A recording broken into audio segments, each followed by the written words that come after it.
Disturb भी लोग नहीं करते कि खड़े खड़े बड़ा प्रेम से लोग सुनते अब वहां चल रही है तो हम देख ना पाए।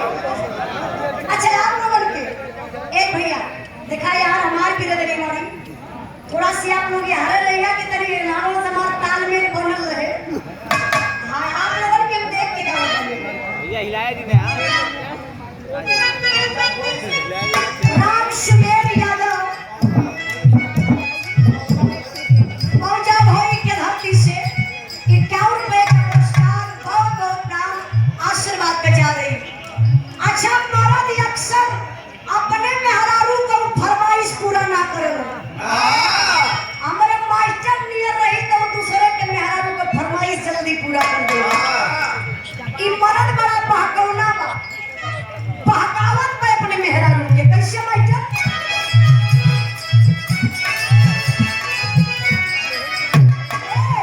मजा मिली नहीं ऐसे अकुलरिया में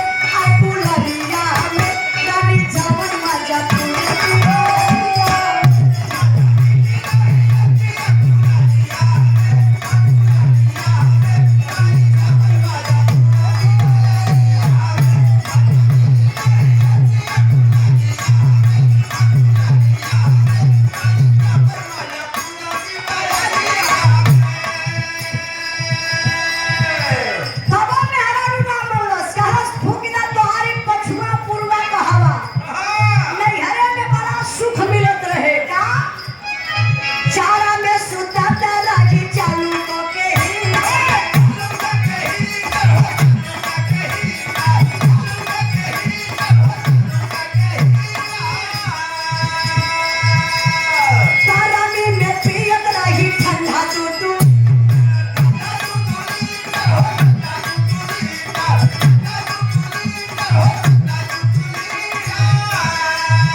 कमजोर की नस पकड़ लरस न हां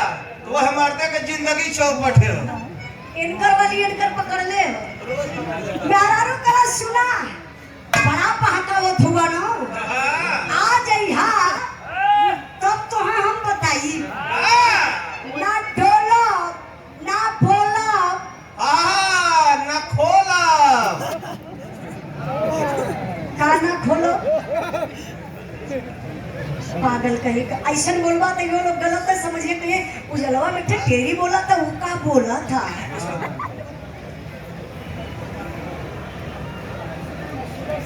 खाइब ना पियब ना डोलब ना बोलब ना खोलब काना खोली सब बुझत हो। आप लोग समझ गए भैया ना ना केहू ना समझे तो तू बता अतरी ले ले पुरस्कार मिला था बनारस से भैया बना सब भाई के नमस्ते प्रणाम। ओ भाई अरे सुनवा हमार बात ना भैया एक साउंड में टिकुली लगाउने हो ए भैया हरन मत बढ़ावा खाली अपने भौजाई से मजाक करबे भैया बहुत बढ़िया पकड़ लगायो। अब मेहरारू कहला सुना अब आवेगा शाम होखेगा आ जब तू चढ़ाई के अवेला ना केतना तू कहबा